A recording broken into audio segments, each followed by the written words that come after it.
सो hi everyone, कैसे आप सभी।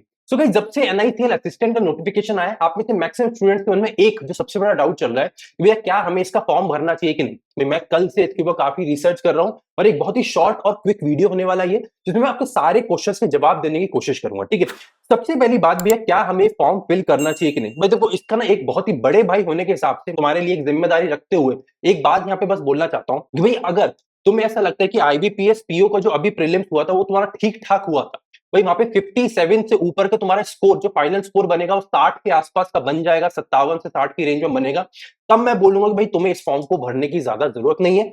क्यों मैं ऐसा बोल रहा हूँ? बिकॉज आईबीपीएस पीओ का मेंस और एनआईसीएल असिस्टेंट का प्रीलिम्स दोनों ही सेम दिन है और इस चीज को मैं कभी प्रेफर नहीं करता कि आप एक एग्जाम का मेंस छोड़ के दूसरे एग्जाम के प्रीलिम्स में जाएं, क्योंकि प्रीलिम्स मतलब एक स्टेप वापस से पीछे आना होता है और मेंस में आप प्रीलिम्स पार करके वो बहुत बड़ी लड़ाई लड़के तुम आगे गए हो, तो कोई सेंस नहीं बनता वापस से प्रीलिम्स में जाना किसी और एग्जाम के। और दूसरा, भाई आईबीपीएस पीओ एक ऑफिसर लेवल का एग्जाम है, वहां पे आप बैंक में ऑफिसर लगेंगे।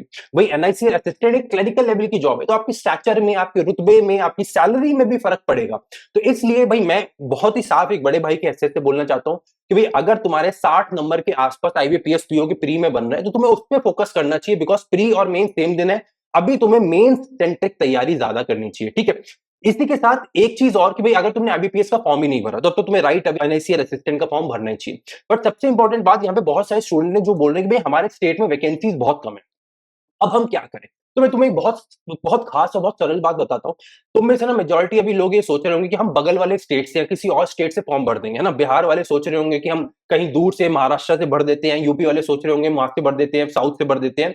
तो मैं तुम्हें एक बात बताऊं कि यहाँ पे मैंने पता किया, LPT LPT here is very strict, मतलब बहुत ज्यादा स्ट्रिक्ट होता है। ऐसा नहीं होता कि आप ये बोल दो कि पेपर में जाके हम अच्छे से परफॉर्म नहीं करेंगे, अच्छे से लिखेंगे नहीं, बोलेंगे नहीं तो हो जाएगा।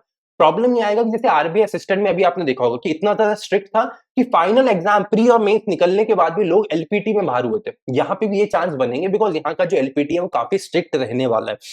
मतलब वो वाला रिस्क मत लेना कि दूसरी लैंग्वेज नहीं आती फिर भी दूसरे स्टेट से भर दिया तो इतनी सारी जो मेहनत होगी, प्री पार करोगे, मेंस पार करोगे, फिर वहां फाइनली पहुंचोगे, वो आपको मजा नहीं आएगा। ठीक है, इसके अलावा एक इस पेपर में एक जो नई चीज ऐड हुई है कि भाई अब सेक्शनल कट ऑफ भी आ गया, मतलब same SBI PO IPS PO का आ गया।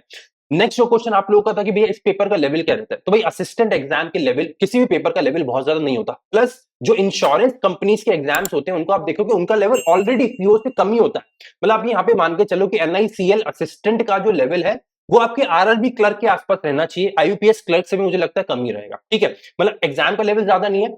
अब अगर हम ऑर्गेनाइजेशन की बात करें कि भैया एज अ ऑर्गेनाइजेशन हम बैंक और इंश्योरेंस को कंपेयर करते हैं तो एनआईसीएल कहां पे स्टैंड करता है। देखो, पहली बात कि एनआईसीएल प्रॉफिट में ज्यादा प्रॉफिट मेकिंग ऑर्गेनाइजेशन अभी तक तो नहीं है, पर वो इंश्योरेंस सेक्टर की कंपनी, और इंश्योरेंस सेक्टर में ना दो फायदे होते हैं। सबसे पहला कि वहां पे workload as compare to bank काफी कम होता है, मतलब वहां पे आपको फ्री टाइम मिलता है, मी टाइम मिलता है, आधे पौने घंटे का बढ़िया से लंच होता है, सारी चीजें पूरे दिन में अच्छे से चलती है। दूसरा जो सबसे खास यहाँ पे पॉइंट होता है इंश्योरेंस सेक्टर में कि वहां पे 5 डेज वर्किंग होता है। भाई बैंक में ऑल्टरनेट सैटरडेज ऑफ होते हैं, यहाँ पे इंश्योरेंस में 5 डेज वर्किंग होता है, हर सैटरडे संडे आपको ऑफ मिलेगा।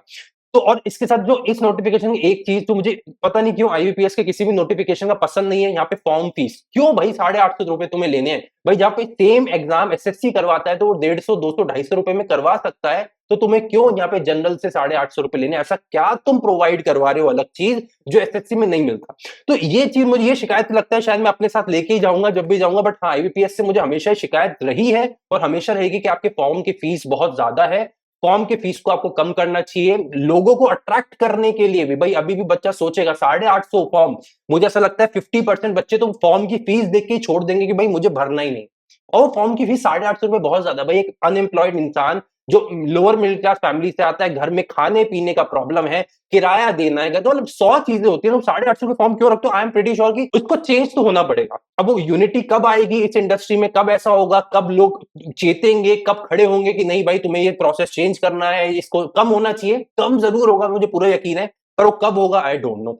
तो बस इसी के साथ आई एम प्रीटी श्योर कि भाई अब आपको आंसर्स मिल गए होंगे कि आपको ये फॉर्म फिल करना चाहिए कि नहीं। अगेन यहाँ पे समराइज कर देता हूँ। भाई अगर आपको लगता है कि भाई आईबीपीएस पीओ मेंस के लिए आप क्वालिफाई कर सकते हो, उसके लिए भी बता रहा हूं, अगर 60 नंबर के आसपास आप फाइनल स्कोर आप एक्सपेक्ट कर रहे हो, राइट अवे मेंस एग्जाम में लग जाओ। ये जो एग्जाम का नोटिफिकेशन आया है ये अभी आपको बहकाने के लिए आया है। आप बहक जाओगे मेंस एग्जाम की तैयारी के साथ, प्री में भी लग जाओगे, तो दोनों तरफ जब आपका डायरेक्शन, जो आपकी प्रिपरेशन का जो होता है ना टाइम, अगर दोनों तरफ जाएगा तो भाई फंस जाओगे।